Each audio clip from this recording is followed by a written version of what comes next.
Exclusive. Andrew accuser Virginia Giuffre claimed Royal knew about pedophile Epstein abuse. Newly released U.S. files show Virginia Giuffre claimed Andrew Mountbatten Windsor knew about Epstein's exploitation of underage girls. Disgraced Andrew Mountbatten Windsor knew about Jeffrey Epstein's abuse of underage girls, claimed Virginia Giuffre. Bombshell U.S. documents show.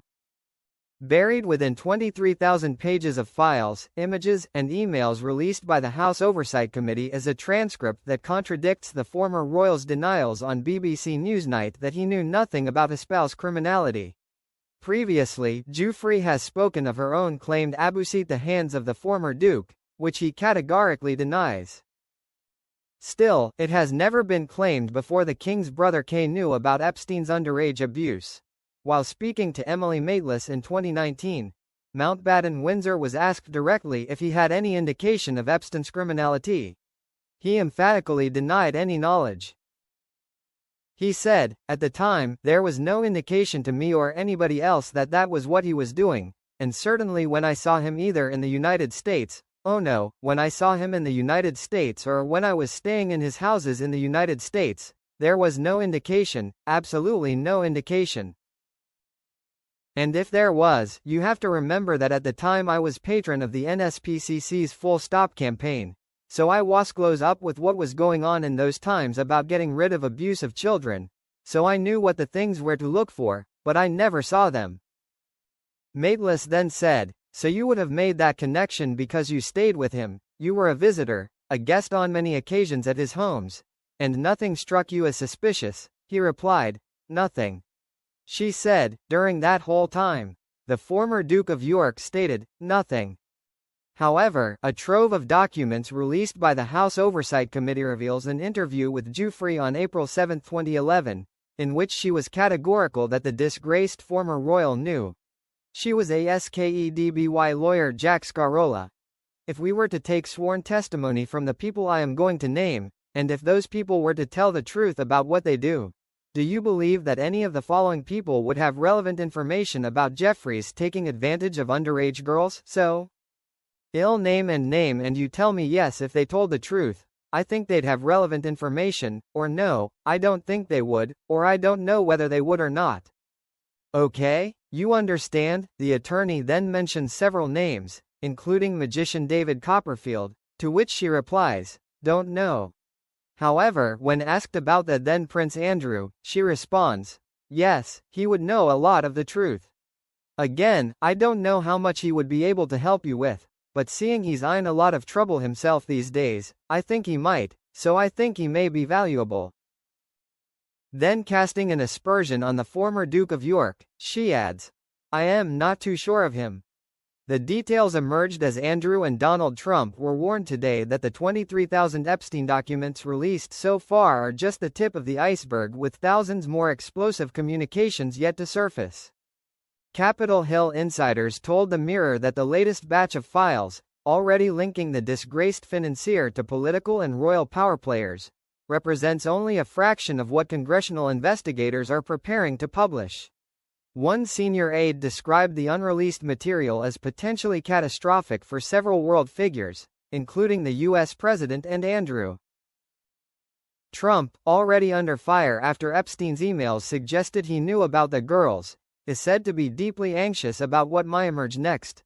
Sources claim some of his aides are concerned that Ghislaine Maxwell could break her silence and contradict her earlier statement to Deputy Attorney General Todd Blanche unless her long-shot bid for a presidential commutation succeeds.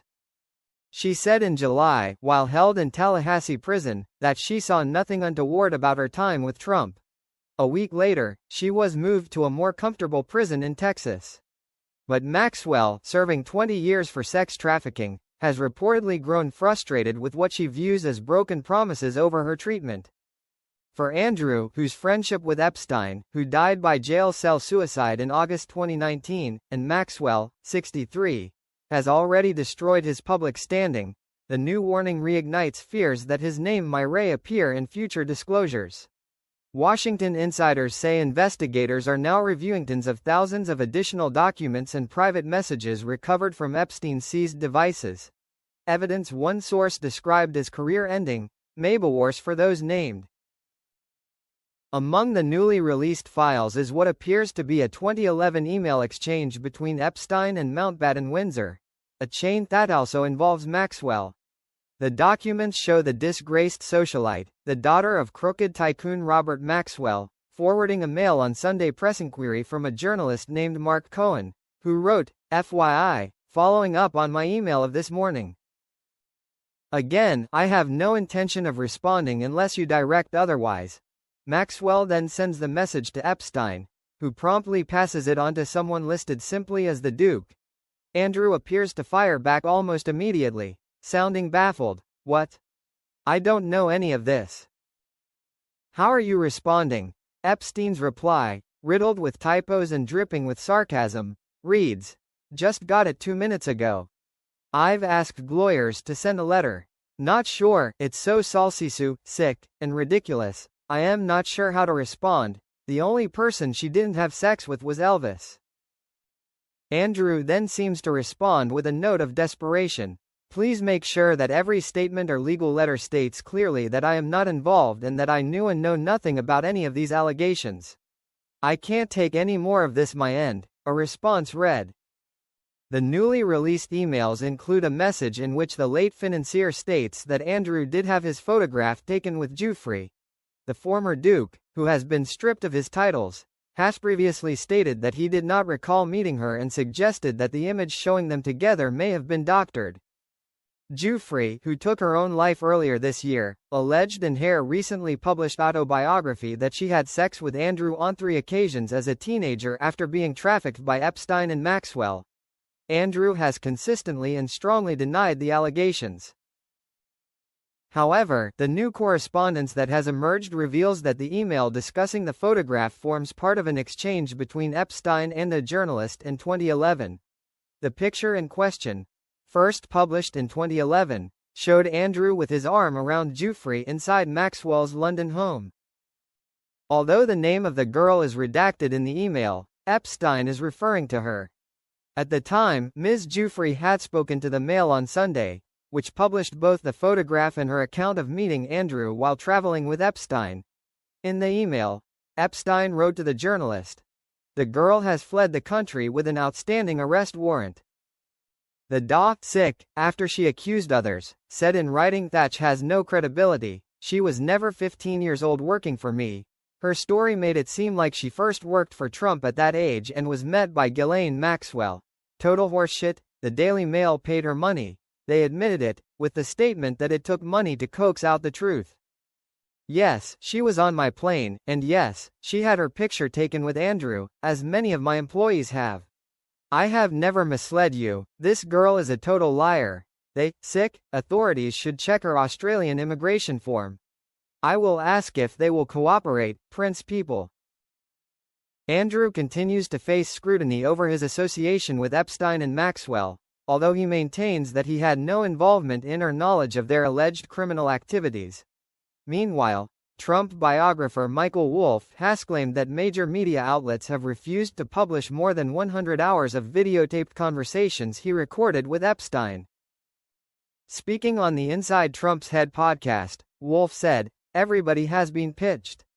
There is almost no outlet, streamers, networks, cable stations and book publishers, who hasn't been pitched on this story. Everyone saying no." He dismissed the idea that the tapes were rejected because Epstein was unreliable, insisting instead, they are scared. They are scared of being sued by the Trump administration. They are afraid of what Donald Trump will do. Remember, Donald Trump has repeatedly, at every instance, turned to the media outlets, and if he doesn't like what they do, he sues them. Following the release of the files, the White House fiercely hit back at claims made, including the suggestion that Trump knew about the girls and spent time with one of the pedophile's victims. Press Secretary Caroline Leavitt issued a fiery statement accusing House Democrats of selectively leaking private correspondence to paint what she described as a false and malicious picture of the president. She called the allegations a politically motivated smear. The Democrats selectively leaked emails to the liberal media to create a fake narrative to smear President Trump, Leavitt said. The unnamed victim referenced in these emails is the late Virginia Giuffre, who repeatedly said President Trump was not involved in any wrongdoing whatsoever and couldn't have been friendly to her in their limited interactions.